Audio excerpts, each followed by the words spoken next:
धात की खंड पद। धात की खंड द्वीप, यहाँ पे देखिए गात की षंड शब्द आ रहा है, वैसे उसको खंड कह सकते हैं। षंड शब्द एक्चुअली प्राकृत से जब हिंदी ट्रांसलेट करते हैं तो वहां पर ख और श एक तरह से इंटरचेंजेबल जैसा हो जाता है, इसलिए उसको खाद की षंड भी कहते हैं। तो हम अभी फिलहाल इसको उच्चारण करते समय खाद की खंड धात की खंड कहेंगे, क्योंकि यही एक पॉपुलर नाम हमारी जुबान पे रहता है। तो धात की खंड द्वीप के पूर्वार्ध में धात की वृक्ष 8 योजन ऊंचा है। जैसे जम्बू वृक्ष और शालमली वृक्ष की बात हुई थी जम्बू द्वीप पर, वैसे ही धात की खंड पर जो वृक्ष है वो सिमिलर है, लेकिन उसका नाम है धात की वृक्ष। ये भी 8 योजन ऊंचा है। इसका भी बहुमध्य देश भाग 8 योजन चौड़ा और सर्व परिणाम में 8 योजन से अधिक है, मतलब थोड़ा सा जमीन में भी है उस अपेक्षा से। वैसे ये जो वृक्ष है ना, ये वनस्पति कायिक नहीं होते हैं, पृथ्वी कायिक होते हैं, काइंड ऑफ पर्वत, लेकिन वृक्ष के शेप में होने से उन्हें वृक्ष कहा जाता है। तो जैसे जम्बू वृक्ष वैसे ही ये धात के वृक्ष भी उसी तरह का है।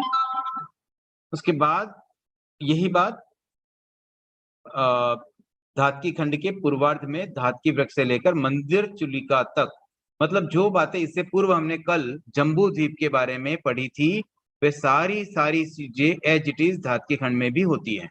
मतलब कहने का अर्थ यह है कि जैसा जैसा जम्बू द्वीप का एरिया है, जैसे यहाँ पर चीजें स्थित है, वैसी की वैसी नेचुरल चीजें धात की खंड के पूर्वार्ध में भी हैं, वैसी की वैसी धात की खंड के पश्चिमार्ध में भी है, और अर्ध पुष्कर के पूर्वार्ध और पश्चिमार्ध में भी है। मतलब जम्बू द्वीप में पाई जाने वाली चीजों को 5 टाइम्स कर सकते हैं हम सीधा सीधा। इसीलिए ये जो बात आती है, जैसे 20 विहरमान की बात आती है, तो एक्चुअली जम्बू द्वीप पर तो 4 ही विहरमान है, लेकिन बाकी कहाँ पर हैं? उसके दोनों तरफ स्थित द्वीपों में। तो हर चीज को 5 टाइम्स करने से ये चीज समझी जा सकती है। कर्म भूमि अकर्म भूमि को भी ऐसे ही समझा जा सकता है, जितना जम्बू द्वीप है उसका 5 गुना कर लो। तो यहाँ पर हमें कल जो भी हमने बातें पढ़ी वो सारी बातें धात की खंड के संबंध में भी हमें समझनी है, और फिर यही बातें धात की खंड के पश्चिमार्ध के वृक्ष का नाम है वो महाधात की वृक्ष कहलाता है। बाकी सब बातें सिमिलर होगी जम्बू द्वीप की तरह। उसके बाद पुष्कर वर पद में पुष्कर द्वीप की बातें भी वैसी की वैसी है। यहाँ पर अर्ध पुष्कर द्वीप की बात आएगी, अर्ध पुष्कर के पूर्वार्ध में और फिर अर्ध पुष्कर के पश्चिमार्ध में। अब पुनः हम कूट पद पर आते हैं, जम्बू द्वीप पर लौटा रहे हैं। तो जम्बू द्वीप के मंदर पर्वत के भद्रशाल वन, मंदर पर्वत मतलब मेरू पर्वत, मेरू पर्वत पर 4 वन होते हैं, उसमें भद्रशाल वन की यहाँ बात है। वहां पर 8 दिशा हस्तिकूट, पूर्व आदि दिशाओं में हाथी के आकार वाले शिखर हैं। हस्तिकूट, कूट मतलब वही शिखर जो चोटी होती है पर्वत की, और उसका जो आकार है वो हाथी जैसा है।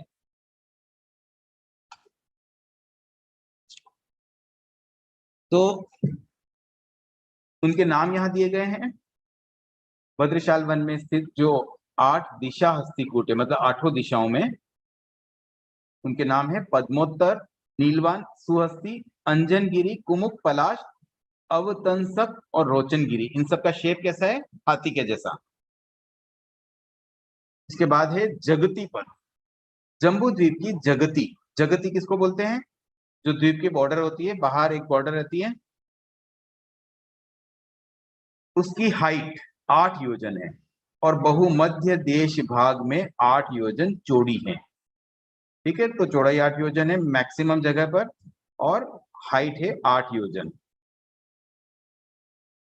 जम्बू द्वीप द्वीप के मंदर पर्वत के दक्षिण में महाहिमवान वर्षधर पर्वत के 8 कूट है। उनके नाम दिए गए हैं। 8 कूट मतलब 8 चोटियां हैं वहां पर।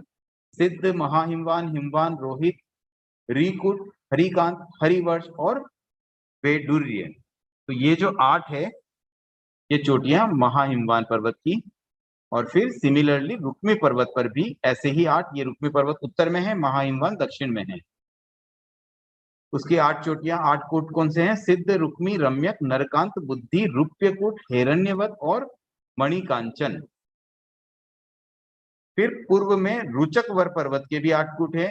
हृष्ट, तपनीय, कांचन, रजत, दिशा, स्वस्तिक, प्रलंब, अंजन और अंजन पुलक।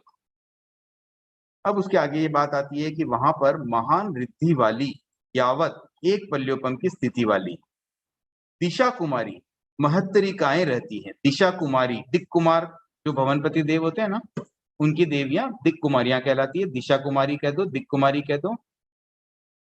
ये संख्या में वही 8 है और इनके नाम यहाँ दिए गए हैं। नंदोत्तरा, नंदा, आनंदा, नंदीवर्धना, विजया, वैजयंती, जयंती, अपराजिता।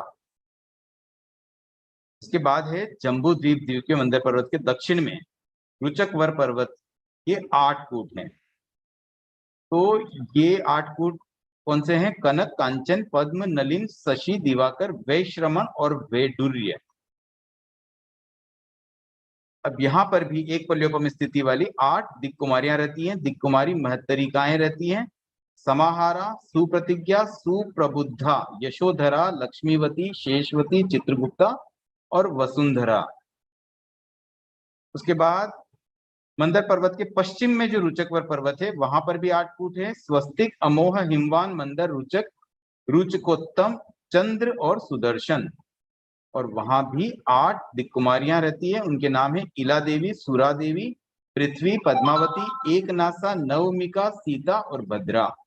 फिर उत्तर में स्थित जो रुचकवर पर्वत है उसके भी 8 कूट है। रत्न, रत्नोच्चय, सर्वरत्न, रत्न संचय, विजय, वैजयंत, जयंत और अपराजित।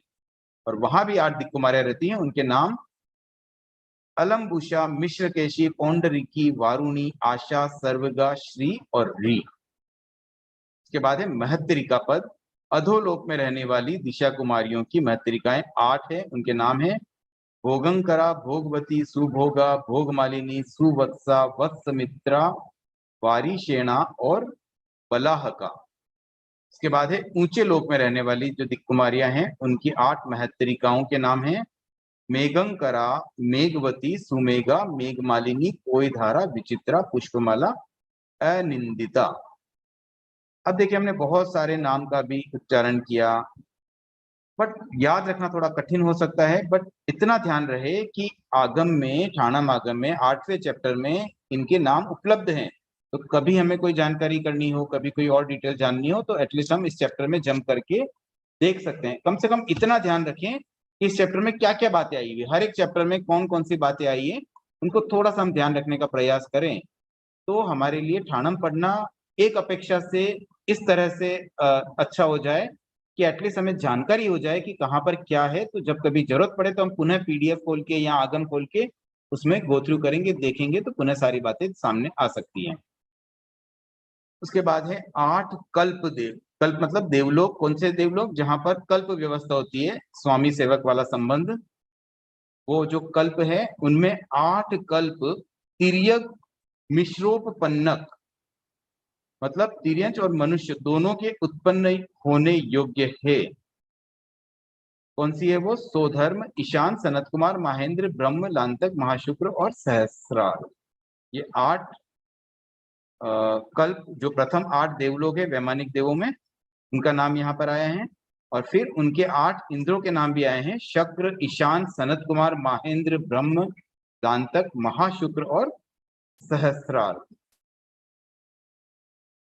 फिर इन 8 इंद्रों के 8 पारियानिक विमान है। पारियानिक विमान किसे कहते हैं? वह विमान जिसमें ट्रेवल किया जाता है। एक तो विमान ऐसे होते हैं जो मानो घर की जैसे वहीं रहना है, क्योंकि वो हवा में है इसलिए उनको भी विमान कहते हैं। भवन नहीं कहते, भवन जमीन पर होंगे, कोई एक बेस चाहिए, ये बेस नहीं है, हवा में लटकने के कारण इनको विमान कहते हैं। और ये जो पारियानिक विमान है वो एक्चुअल ट्रेवलिंग में काम आते, कहीं एक जगह से दूसरी जगह जाने में इन विमानों का इंद्र प्रयोग करते हैं। तो ये जो 8 इंद्र उपयुक्त थे, ऊपर बताए गए 8 इंद्र, इनके विमानों के नाम है पालक, पुष्पक, सोमनस, श्रीवत्स, संध्यावर्ध, कामक्रम, प्रीतिमन और मनोरम। उसके आगे है प्रतिमा पद। आपको अगर याद हो तो 7वें चैप्टर में भी एक सिमिलर प्रतिमा पद आया था जिसमें सप्तमिका था और 7/7 की भिक्षु प्रतिमा की बात थी। उसमें 49 डेज लगते हैं और उसमें भिक्षु दत्तियों की भी संख्या इससे कुछ कम थी। तो यहाँ बताया गया अष्टाष्टमिका यानी कि 8/8 भिक्षु प्रतिमा 64 दिन रात तथा 288 भिक्षु दत्तियों द्वारा यथा सूत्र, यथार्थ, यथा तत्व, यथा मार्ग, यथा कल्प तथा सम्यक प्रकार से काय से आचरण, पालित, शोधित, पूरित कीर्तित और अनुपालित की जाती है। अब इसकी कैलकुलेशन कैसे होती है? सेम वही कैलकुलेशन है। 8-8 दिन के 8 ग्रुप बन गए। पहले 8 दिनों में 8 तत्ती का आहार होता है, फिर दूसरे 8 में डबल हो जाता है, 16 का होता है, फिर और 8 जोड़ देंगे तो तीसरे अष्टक में 24, फिर 32, 40, 48, 56 और इस तरह से आगे बढ़ते बढ़ते 72 तक हम जाएंगे। 8 तक हमें जाना है। फिर उन सबका अगर टोटल करेंगे तो 288 आ जाएगा। इस तरह से टोटल 288 दत्तियां बन जाती है। मतलब भिक्षा में इतनी दत्तियां टोटल वो लेते हैं 64 दिनों में। उसके बाद जीव पद। संसार समापन्नक जीव 8 प्रकार के होते हैं। संसार समापन्नक जो सांसारिक जीव है उनकी बात है। अब यहाँ 8 प्रकार किस अपेक्षा से हैं? पहले तो 4 प्रकार है, नेरीक, तिर्यंच, मनुष्य और देव, जो 4 गति के 4 जीव हैं। और फिर उनके 2 भेद प्रथम और अप्रथम की अपेक्षा से किया। प्रथम समय नेरीक मतलब जैसे ही कोई नेरीक बनता है तो बनते ही पहले समय में वो प्रथम समय नेरीक कहलाएगा, और उसके बाद के सभी समयों के नेरीक अप्रथम समय नेरीक कहलाएंगे। इसी प्रकार से तिर्यंच गति में जब कोई जाएगा तो पहले समय में प्रथम समय तिर्यंच और उसके बाद अप्रथम समय तिर्यंच हो जाएंगे। सेम चीज मनुष्य और देवों के साथ भी है। तो ऐसे जीवों के 8 भेद यहाँ हो जाते हैं। फिर सभी जीव 8 प्रकार के। इससे पहले आया था संसार समापन्नक जीव, अब यहाँ सब जीवों की बात आई है। तो यहाँ अपेक्षा क्या है? पहले हमने 7 प्रकार के जीवों की बात की थी, सांसारिक जीव, जिसमें नेरी का एक ही लिया था, और तिर्यंच के स्त्री पुरुष, फिर मनुष्य के स्त्री पुरुष, देवताओं के स्त्री पुरुष, तो ऐसे कुल 7 भेद हुए थे। अब यहाँ पर सभी जीवों की बात है तो उसमें एक जीव और ऐड कर दिया गया, सिद्ध, क्योंकि सिद्ध संसारी नहीं है इसलिए उनको अलग से ऐड करने से वो सभी जीवों में आ जाता है। तो ऐसे कुल सिद्धों में भी पुरुष स्त्री का कोई भेद नहीं। सिद्ध तो सभी जीव एक जैसे होते हैं, सब इक्वलेंट है, गुणों में भी बराबर है, कोई कम ज्यादा नहीं, कोई छोटा बड़ा नहीं। तो ये सभी जीव 8 प्रकार के जो हुए उसमें नेरिक, तिर्यंच, योनिक, तिर्यंच योनिकी, मनुष्य, मानुषी, देव, देवी और सिद्ध, इस प्रकार से जीव के 8 प्रकार बन जाते हैं। फिर 8 प्रकार जीव के और एक अपेक्षा से बनते हैं।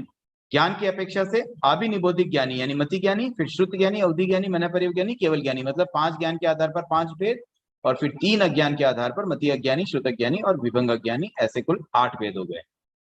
उसके बाद है संयम पद। संयम के 8 प्रकार हैं। अब यहाँ पर देखिए संयम के जो प्रकार है, बेसिकली पहले 2 प्रकार लिए गए हैं, संप्राय और कषाय से संबंधित। तो संप्राय में अगेन सूक्ष्म और बादर के 2 भेद किए, और कषाय में उपशांत और क्षीण के 2 भेद किए, और फिर उनमें प्रथम अप्रथम करके ऐसे टोटल 8 भेद हो जाते हैं। तो पहला भेद हुआ प्रथम समय के सूक्ष्म संप्राय सराग संयम। उसके बाद अप्रथम समय के सूक्ष्म संप्राय सराग संयम। तो ये जो जीव है ना, प्रथम समय सूक्ष्म संप्राय सराग संयम, ये जीव होंगे 10वें गुण स्थान के प्रथम समय के जीव। उसके बाद दूसरा भेद जो है अप्रथम समय सूक्ष्म संप्राय सराग संयमी जीव, ये होंगे प्रथम समय को छोड़ के दूसरे समय ऑनवर्ड और 10वें गुण स्थान के जीव, ये सब इस सेकंड कैटेगरी में आएंगे। उसके बाद में तीसरा है अप्रथम समय बादर संप्राय सराग संयम। अब इसमें कौन से जीव आएंगे? जो संयमी है, अर्थात 6ठे गुण स्थान से प्रारंभ हो जाएगा, क्योंकि वो बादर संप्राय है, मतलब लोग अधिक है, कषाय अधिक है, सूक्ष्म में बहुत कम रहता है, बादर में कुछ अधिक रहता है। तो जैसे ही संयमी बने, पहले समय का संयमी प्रथम समय बादर संप्राय सराग संयमी कहलाएगा, और बाकी शेष समय 90वें गुण स्थान के अंतिम समय तक अप्रथम समय बादर संप्राय सराग संयम कहलाएगा। तो ये चौथा भेद हो गया। उसके बाद प्रथम समय उपशांत कषाय वीतराग संयम। तो इसमें कौन आएंगे? 11वें गुण स्थान के प्रथम समय के जीव, और उसके बाद अप्रथम समय उपशांत कषाय वीतराग संयम में दूसरे समय और उसके आगे के समय वाले 11वें गुण स्थान के जीव। देन प्रथम समय क्षीण कषाय वीतराग संयम, इसमें कौन आएंगे? 12वें गुण स्थान के प्रथम समय के जीव, और 8वें भेद में अप्रथम समय क्षीण कषाय वीतराग संयम में 12वें गुण स्थान के दूसरे समय और उसके आगे के समय वाले जीव, जिसमें 13वां 14वां गुण स्थान भी समाहित हो जाएगा। तो इस प्रकार से जीवों के 8 भेद किए गए हैं किसी और अपेक्षा से। इसके आगे हैं पृथ्वी पद। पृथ्वियां 8 हैं। इसमें से 7 पृथ्वियां तो नरक वाली है, रत्न प्रभा, शर्करा प्रभा, बालुका प्रभा, पंख प्रभा, धूम प्रभा, तमह प्रभा, और 7वीं नारकी का नाम यहाँ पे आता है अधः सप्तमी। तो ये भी एक 7वीं नारकी का नाम है जिसे हम महातम प्रभा भी कहते हैं। तो एक नया नाम, एक जानकारी के लिए हमें ध्यान में रहे, अधः सप्तमी। इसके बाद 8वां जो नाम आ रहा है वो है इषद प्राग भारा। ये क्या है? सिद्धशिला। सिद्धशिला भी एक पृथ्वी है। तो ऐसे कुल 8 पृथ्वियां हो जाती है। हम जिस पृथ्वी पर रहते हैं वो कौन सी पृथ्वी है? वो रत्न प्रभा पृथ्वी का हिस्सा है। जो पहली नारकी, उसकी छत पर हम रहते हैं, तो वो पार्ट ऑफ रत्न प्रभा है। और इसी प्रकार से टोटल 7 नारकी की 7 पृथ्वियां और एक पृथ्वी सबसे ऊपर सिद्धशिला। ऐसे टोटल इस लोक में कुल 8 पृथ्वियां हैं और कहीं कोई पृथ्वी नहीं है। ईशद प्राग भारा पृथ्वी के बहुमध्य देश भाग में 8 योजन लंबे चौड़े क्षेत्र की मोटाई 8 योजन, मतलब उसका मैक्सिमम जो हिस्सा है उसमें 8 योजन जितना क्षेत्र, उसकी चौड़ाई भी 8 योजन है। ऐसे टोटल ये 45 लाख योजन लंबी चौड़ी है, बट उसमें से 8 लाख योजन जितना पोर्शन जो है वो 8 लाख चौड़ाई वाली है। और उसके बाद उसकी चौड़ाई धीरे धीरे धीरे, मतलब उसकी जो हाइट है वो धीरे धीरे कम होती है। मोटाई जिसको बोल सकते हैं हाइट या मोटाई, वो धीरे धीरे कम होते होते होते होते होते बॉर्डर पर एकदम पतली, मक्खी की पंखुड़ी के जितनी पतली हो जाती है। ईशद प्राग द्वारा पृथ्वी के 8 नाम है। ये इसके पर्यायवाची नाम समझ लें। तो ये 8 नाम क्या क्या है? ईशद, ईशद प्राग भारा, तनु, तनु तनु, सिद्धि, सिद्धालय, मुक्ति और मुक्तालय। अब उसके आगे हैं अभ्युत्थातव्य पद। साधक 8 वस्तुओं के लिए सम्यक चेष्टा करे, सम्यक प्रयत्न करे, सम्यक पराक्रम करे और इन 8 स्थानों में किंचित भी प्रमाद न करे। अब ये 8 बहुत महत्वपूर्ण बातें बताई गई है साधक के लिए। अगर हम साधना करना चाहते हैं, साधक बनना चाहते हैं, तो हमें भी इन बातों पर विशेष ध्यान देना चाहिए। इसके लिए हमें चेष्टा करनी है, प्रयत्न करना है और पराक्रम भी करना है। इन चीजों में बिल्कुल प्रमाद नहीं करना। मतलब ये कितनी महत्वपूर्ण बातें हैं, अब इन्हें ध्यान से हम समझते हैं। पहला है अश्रुत धर्मों का सम्यक प्रकार से सुनने के लिए जागरूक रहे। अश्रुत धर्म मतलब जो धर्म हमने अब तक नहीं सुने हैं, कितनी ही बातें हमें अब तक ज्ञात नहीं है। बहुत सारी बातें हमने सुन ली, लेकिन कई बातें अभी भी ज्ञात नहीं है। तो जो बातें, वैसे तो हमने बहुत थोड़ी बातें ही जानी है, बहुत थोड़ी बातें सुनी, ज्यादातर बातें अभी तक हमें ज्ञात नहीं है। तो उन अज्ञात बातों में से, उन अश्रुत धर्मों में से अगर हमें कहीं कुछ सुनने का क्रम अवसर मिले, तो उसे सम्यक प्रकार से सुनने के लिए जागरूक रहे। हमेशा हमें जागरूक रहना चाहिए। कभी कुछ मौका मिले, मान लीजिए कहीं आगम की कोई क्लास चल रही है और हमारे वो आगम पढ़ा हुआ नहीं है, तो हमें एकदम तत्पर होकर के, जागरूक होकर उसे अवश्य जानने का प्रयास करना चाहिए, उसे सुनना चाहिए। फिर दूसरी बात बताई गई, सुने गए धर्मों के मानसिक ग्रहण को और उनकी स्थिर स्मृति के लिए जागरूक रहे। अब मान लीजिए सुन लिया तो उसको मन में ग्रहण करना है। मन में ग्रहण करने से वो मेमोराइज हो जाता है और स्मृति में कन्वर्ट हो जाता है। तो इन दोनों बातों पर हमें जागरूक लेना है। पहले तो उसे हमें मन में लेना है और फिर मन में लेकर के उसको मेमोराइज करना है। ये 2 बातें हमें जागरूकता पूर्वक करनी है। किनके संदर्भ में? जो सुन चुके हैं, जो चीज हमने सुनी है उसे आगे हमें मेमोराइज करने तक पहुंचना है। फिर तीसरा पॉइंट है संयम के द्वारा नए कर्मों का निरोध करने के लिए जागरूक रहे। संयम के द्वारा नए कर्मों का निरोध मतलब संवर या संयम। संयम वैसे साधु बनने से संयम होता है, लेकिन पार्शियल संयम हम कर पाते हैं श्रावक के रूप में। तो जितना जितना संयम होगा उतना उतना हम कर्मों का निरोध कर पाएंगे। तो इस और भी जागरूकता बनी रहे। फिर चौथा पॉइंट है तपस्या के द्वारा पुराने कर्मों का विवेचन, पृथक्करण और विशोधन करने के लिए जागरूक रहे। तो देखिए 2 बातें हुई, एक संयम के द्वारा निरोध करना मतलब नए कर्म को रोकना यानी कि संवर, और चौथे पॉइंट में निर्जरा की बात आ गई, तपस्या के द्वारा पुराने कर्मों को निर्जरित करना। 5वां है असंग्रहित परिजनों को आश्रय देने के लिए जागरूक रहे। ये असंग्रहित क्या होता है? संग्रह का मतलब होता है परिग्रह। कोई चीज संग्रह करना, इकट्ठा करना, वो हो गया परिग्रह। तो जहां हमारा अटैचमेंट होगा वो होगा संग्रह, और जहां हमारा अटैचमेंट नहीं होगा वो कहलाएगा असंग्रहित। तो असंग्रहित परिजन कौन बनते हैं? जब कोई दीक्षा लेते हैं तो साधु समाज के अन्य साधु साध्वी वो कहलाते हैं असंग्रहित परिजन। या शिष्य कह दीजिए, कोई नए शिष्य आए तो वो एक तरह से हमारे परिजन तो बन गए, लेकिन वो असंग्रहित है, मतलब नॉन अटैचमेंट वाले, उनका कोई ब्लड रिलेशन नहीं है, कोई वैसा रिलेशन नहीं, अटैचमेंट वाला संबंध नहीं है। तो वैसे शिष्यों को आश्रय देने के लिए जागरूक रहना चाहिए। ये साधुओं के संबंध में बात आ गई। उसके बाद छठी बात आती है सेक्ष, जो नई दीक्षित, मतलब जो नए दीक्षित मुनि होते हैं, जिन्हें अभी शिक्षा की आवश्यकता है, उन्हें अभी सीखना है साधुपना कैसे लिया जाता है, उसमें किन बातों का पालन होता है, उससे संबंधित आचार गोचर का सम्यक बोध कराने के लिए जागरूक रहे। तो नव दीक्षित मुनि को स्टडी करवाना, उन्हें सिखाना, आचार व्यवस्था, गोचरी पानी कैसे लेना है, क्या क्या बातों का ध्यान रखना, ये सब बातें सिखाने के लिए भी जागरूकता रखनी चाहिए। उसके बाद ये सब साधुओं के पॉइंट अब चल रहे हैं, वैसे ऊपर वाले भी सब साधुओं के थे, लेकिन कुछ पॉइंट हमारे लिए भी एप्लीकेबल हैं। तो प्रथम 4 पॉइंट तो हमारे लिए एप्लीकेबल है, अब अंतिम 4 पॉइंट केवल साधुओं वाले हैं। 7वां पॉइंट है ग्लान की अग्लान भाव से व्यावृत्त करने के लिए जागरूक रहे। मतलब कोई बीमार साधु है तो उसकी सेवा अच्छे भावों के साथ करें। उसके बाद है साधर्मिकों में परस्पर कलह उत्पन्न होने पर ये मेरे साधर्मिक किस प्रकार अपशब्द कलह और तू में से मुक्त हो, ऐसा चिंतन करते हुए लिप्सा और अपेक्षा रहित होकर किसी का पक्ष न लेकर मध्यस्थ भाव को स्वीकार कर उसे उपशांत करने के लिए जागरूक रहे। मतलब 8वां पॉइंट ये कह रहा है कि मान लो कोई साधु में आपस में कोई झगड़ा हो रहा है, कोई बात पे नाराजगी है, कोई कलह है, तो उसमें मध्यस्थ और तटस्थ भाव रख करके उनको सॉल्व करने का प्रयास करना चाहिए, किसी एक का फेवर करके नहीं, मतलब राग द्वेष की स्थिति लाए बिना ही उसे सॉल्व करने का प्रयास करना चाहिए।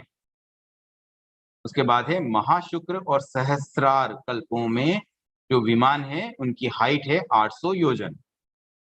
आगे है वादी पद, अरहत अरिष्ट नेमी के 800 साधु वादी थे।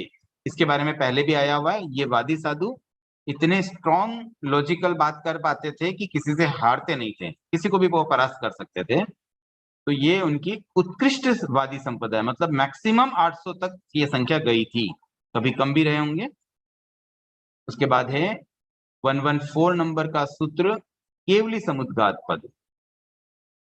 केवली समुद्गात 8 समय का होता है। अब ये 8 समय में क्या क्या होता है वो प्रोसेस यहाँ बताया गया है। पहले समय में तो दंड का आकार बनता है। मतलब होता क्या है, जब केवल ज्ञानियों के केवली समुद्गात होता है तो उनके शरीर जितनी ही, मतलब जितनी शरीर की मोटाई है, अब वो आत्म प्रदेश बाहर निकलते, समुद्गात में आत्म प्रदेश शरीर से बाहर निकलते हैं, तो ऊपर ऊर्ध्वलोक की तरफ जाएंगे, नीचे अधोलोक की तरफ जाएंगे, और हाइट में बढ़ते हुए 14 रज्जु हाइट हो जाएगी, और पूरे लोक को ऊपर से भी और नीचे से भी स्पर्श कर देते हैं। फिर दूसरे समय में वो किसी 2 दिशाओं में, या तो उत्तर दक्षिण या पूर्व पश्चिम, फैल जाते हैं, लाइक ए वॉल या कपाट समझ लें, उस तरह से वो फैल जाते हैं। फिर तीसरे समय में जो बची हुई 2 दिशा है, अगर मान लीजिए ओरिजिनली उत्तर दक्षिण में फैले हैं तो बाद में पूर्व पश्चिम में फैलेंगे, तो एक प्लस जैसा साइन बन जाएगा, या मंथनी कह दें, जो छाछ भिगोने की मंथनी होती है, तो मंथान करते हैं, मंथनी के आकार बनाते हैं, मतलब मंथान करते हैं। फिर चौथे समय में वो समूचे लोक को भर देते हैं, मतलब बीच का जो गैप है ना प्लस के बीच में, वो पूरा फिल इन द ब्लैंक्स हो जाता है, मतलब सब कुछ उसमें, जैसे बलून कैसे फूल जाता है वैसे आत्म प्रदेश पूरे लोक में समा जाते हैं। और उसके बाद 5वें समय में पुनः अब उसका रिवर्स प्रोसेस होता है, फिर प्लस का आकार, देन उसके बाद 6ठे समय में बॉल जैसा आकार, 7वें समय में अगेन दंड जैसा आकार, और 8वें समय में पुनः अपने ओरिजिनल शरीर में आ जाते हैं। तो ये प्रोसेस यहाँ पर हमें केवली समुद्गात के बारे में भी ठाणा मागा में जानने को मिलता है। उसके बाद है अनुत्तरोपपातिक पद। श्रमण भगवान महावीर के अनुत्तर विमान में उत्पन्न होने वाले साधु 800 थे। मतलब वे साधु, देखिए कुछ साधु तो भगवान महावीर के ऐसे थे जो मोक्ष चले गए उसी भव में, अब कुछ साधु ऐसे थे जो मोक्ष उस भव में नहीं जा पाए, तो क्या हुआ उनका, वो ऐसे 800 साधु ऐसे थे जो अनुत्तर विमान में गए। अनुत्तर विमान मतलब वैमानिक विमानों में भी सबसे टॉप ऊपर के 5 विमान, वहां वो गए, और वहां जाकर के क्या हुआ उनके साथ, वे कल्याण गति वाले, कल्याण स्थिति वाले तथा भविष्य में निर्वाण प्राप्त करने वाले थे। और उनकी जो उत्कृष्ट संपदा है वो थी 800 साधु, 800। उसके बाद है वाण मंत्र पद, मतलब यंत्र देवों की बात है यहाँ। तो वाण मंत्र 8 प्रकार के हैं। नाम है उनके पिशाच, भूत, यक्ष, राक्षस, किन्नर, किमपुरुष, मोहरक और गंधर्व। फिर इन 8 व्यंतर देवों के 8 चैत्य वृक्ष भी होते हैं। चैत्य वृक्ष मतलब उनका एक चिन्ह कह दो या उनका एक फेवरेट पौधा, पेड़ कह दो। तो पिशाचों का चैत्य वृक्ष है कदम्ब, फिर यक्षों का होता है बट, और भूतों का होता है तुलसी, फिर राक्षसों का होता है कांडक, किन्नरों का अशोक, किम पुरुषों का चंपक और महोरगों का नाग वृक्ष, और गंधर्वों का होता है आबनुस, तेंदुक आबनुस, जिसको आबनुस भी कहते हैं। तो ये 8 उनके वृक्ष भी हो गए। उसके आगे आता है ज्योतिष पद। इस रत्न प्रभा पृथ्वी के बहुसम समतल रमणीय भूभाग से 800 योजन की ऊंचाई पर सूर्य विमान गति करता है। ये जो ज्योतिष का चक्र है ना, वो 790 से चालू होता है। 790 योजन से प्रारंभ होता है, 900 योजन तक रहता है। 110 योजन के एरिया में ये लोकेटेड है, और उसमें एग्जैक्टली 800 योजन की हाइट पर सूर्य विमान गति करता है। 8 नक्षत्र चंद्रमा के प्रमर्द यानी कि स्पर्श योग करते हैं। तो ये 8 नक्षत्र ऐसे हैं जो चंद्रमा के स्पर्श योग करते हैं, मतलब उनको टच होकर के चलते हैं। कृतिका, रोहिणी, पुनर्वसु, मगा, चित्रा, विशाखा, अनुराधा और ज्येष्ठा। इसके बाद है द्वार पद। जम्बू द्वीप के द्वार 8-8 योजन ऊंचे हैं। ये हाइट है किसकी है, हाइट द्वार की, और 4 दिशाओं में 4 द्वार हैं। इसके बारे में हम पहले चौथे अध्याय में भी जान चुके हैं। तो यहाँ पर उसकी हाइट 8 योजन होने से उसका उल्लेख यहाँ पर भी आ जाता है। उसके बाद आता है कि सभी द्वीप समूहों के द्वारों की हाइट 8-8 योजन होती है। मतलब सबकी यहाँ बात आ गई, जितने भी असंख्य द्वीप समूह है सब में ये 4 द्वार होते हैं और उनकी सबकी हाइट 8-8 योजन होती है। उसके बाद है बंध स्थिति पद। पुरुष वेदनीय कर्म की बंध स्थिति कम से कम 8 वर्षों की है। पुरुष वेदनीय का मतलब क्या होता है, पुरुष वेद जो मोहनीय कर्म की उत्तर प्रकृति है। 3 प्रकार के वेद होते हैं, पुरुष वेद, स्त्री वेद और नपुंसक वेद। तो उस पुरुष वेद कर्म की बात है, उसकी बंध स्थिति मिनिमम 8 साल की है, कम से कम 8 साल के लिए वो बंधता है। उसके बाद एक कर्म है यशः कीर्ति नाम कर्म। ये नाम कर्म का एक भेद है। उसकी बंध स्थिति कम से कम 8 मुहूर्त की होती है, मिनिमम 8 मुहूर्त की यशः कीर्ति नाम कर्म का बंध होता है। फिर उच्च गोत्र कर्म की बंध स्थिति भी मिनिमम 8 मुहूर्त की होती है। इसके आगे है कुल कोटि पद। त्रिइंद्रिय जाति के योनि प्रवाह में होने वाली कुल कोटियां 8 लाख हैं। जीव योनि और कुल कोटि, इसके बारे में हम लास्ट चैप्टर में चर्चा कर चुके हैं। तो यहाँ पे त्रिइंद्रिय जाति की 8 लाख कुल कोटियों की संख्या होने से उसका यहाँ उल्लेख पुनः आया है। इसके बाद है पाप कर्म पद। जीवों ने 8 स्थानों से निर्वर्तित पुद्गलों का पाप कर्म के रूप में चय किया है, करते हैं और करेंगे। ये पद भी बहुत बार आ चुका है। मतलब किन किन से फ्री हुए वे निर्वर्तित, मतलब उनके द्वारा छोड़े गए पुद्गलों को पाप कर्म के रूप में जीव ग्रहण करते हैं। पास्ट में भी करते थे, आगे भी करेंगे। तो वो बात यहाँ पुनः 8 स्थानों के संबंध में आई है। तो ये 8 स्थान कैसे लिए गए हैं, 4 गति के निर्वर्तित पुद्गलों को लिया गया, और उसमें 2 भेद प्रथम समय और अप्रथम समय के कर दिए। तो प्रथम समय के जो नेरिय के, उनके द्वारा निर्वर्तित पुद्गलों को भी जीव ने ग्रहण किया है। और अप्रथम समय के, तो अप्रथम समय में तो बहुत लंबा चौड़ा समय आएगा, क्योंकि दूसरा समय से लेकर जब तक उनका आयुष्य है, तो उस बीच में तो चलो बहुत सारे निर्वर्तित होते हैं। बट यहाँ जानने की बात यह है कि प्रथम समय के नेरिकों से निर्वर्तित, मतलब उनके द्वारा भी जो पुद्गल छोड़े जाते हैं, मतलब पुद्गलों का निर्वर्तन कंटिन्यू चल रहा है, बार बार पुद्गल लिए जाते हैं, छोड़े जाते हैं, लिए जाते हैं, छोड़े जाते हैं। This is a continuous process. तो प्रथम समय मतलब इनिशियली जो प्रथम समय के नेरी के, उनके पुद्गलों को भी जीव ग्रहण कर रहे हैं, ये महत्वपूर्ण बात है। फिर यही बात तिर्यंच, मनुष्य और देव के संबंध में भी आ जाएगी। तो ऐसे 8 भेद हो जाते हैं, और जैसे उनको ग्रहण किया जाता है वैसे ही फिर उनका उपचय, बंधन, उदीरण, वेदन और निर्जरण किया है, करते हैं, करेंगे, तीनों काल की अपेक्षा से। उसके बाद है अष्ट प्रदेशी स्कंद अनंत है। ये बात ऑलरेडी आ चुकी है, अधिक डिस्क्रिप्शन की मुझे यहाँ अपेक्षा नहीं लग रही है। और अष्ट प्रदेशावगाढ़ पुद्गल भी अनंत है, मतलब 8 आकाश प्रदेशों को ऑक्यूपाई करने वाले ऐसे पुद्गल भी अनंत हैं। फिर 8 समय की स्थिति वाले पुद्गल जो 8 समय तक टिके रहते हैं, उसके बाद बिखर जाते हैं। फिर 8 गुण काले पुद्गल, और इसी प्रकार से बाकी वर्ण के काले पुद्गल, फिर गंध रस स्पर्श आदि सब गुणों वाले, मतलब जो जो जिसकी विशेषता है, वैसे 8 क्वांटिटी वाले पुद्गल प्रत्येक अनंत अनंत हैं। इस तरह से हमारा ये आज 8वां चैप्टर कंप्लीट होता है। कल 9वां अध्याय प्रारंभ करेंगे। जिज्ञासाएं आमंत्रित हैं।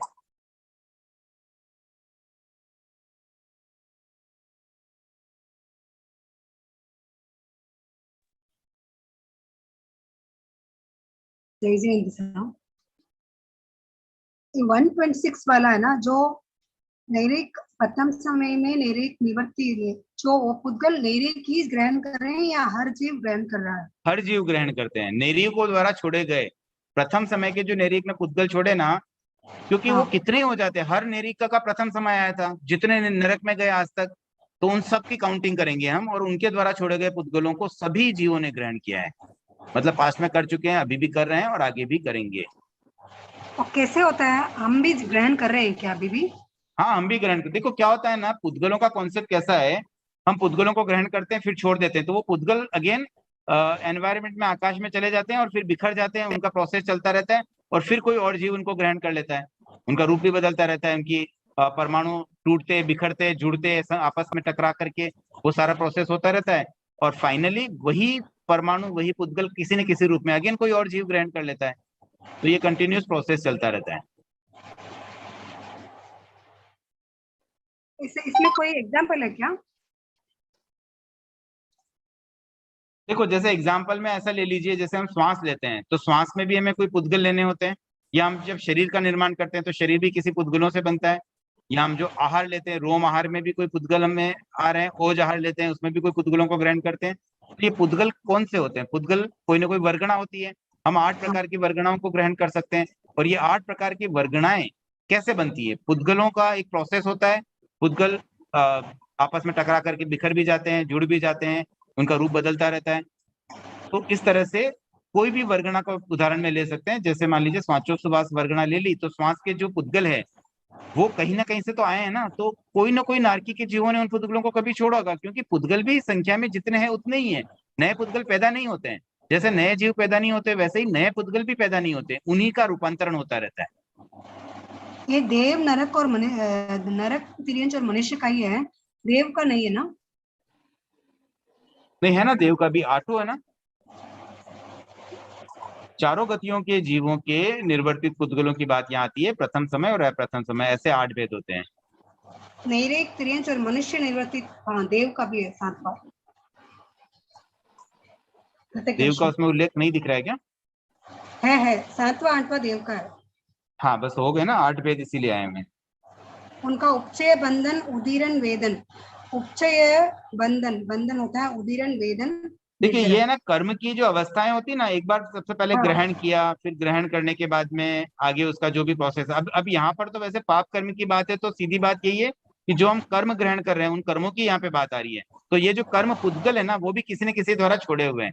मतलब नैरिकों के भी कोई ना कोई कर्म छूटते हैं, उनके भी निर्जरित होते हैं, उनके द्वारा निर्जरित कर्मों को हमने वापस ग्रहण कर लिया। तो ऐसा नहीं कि वो उसके कर्म थे तो उसका कोई पावर यहाँ रह जाएगा। वो तो एक तरह से अजीब है ना, तो उनमें कोई पावर नहीं होता। वो जब आत्मा के चिपकेंगे तब उनमें पावर आता है।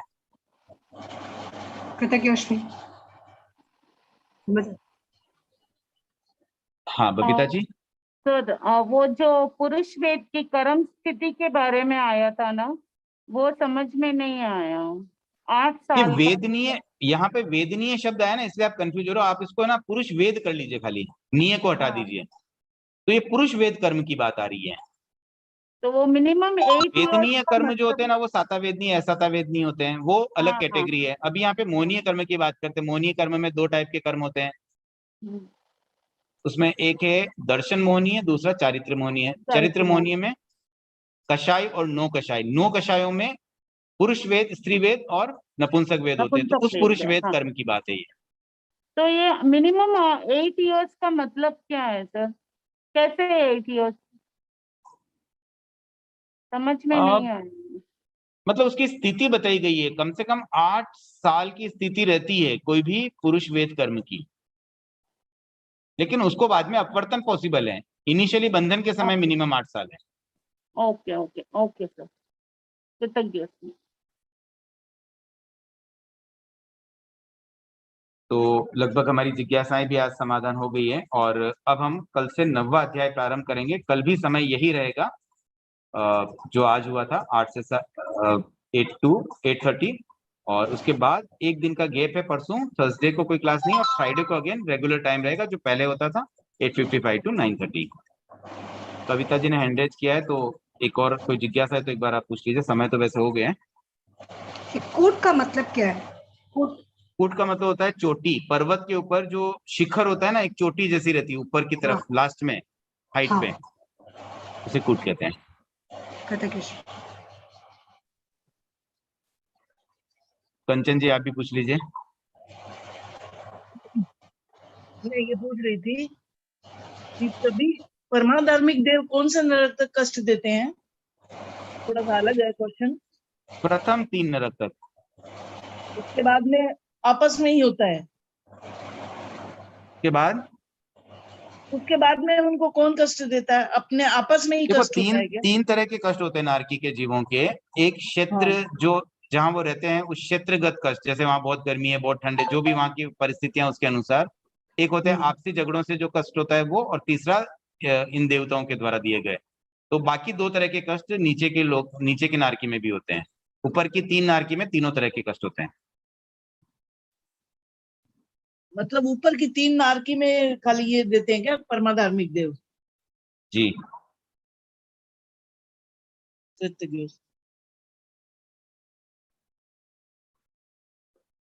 ठीक है, तो आज के लिए हम इतना ही रखते हैं। कल पुनः मिलेंगे। जय जिनेंद्र, ओम अरहम।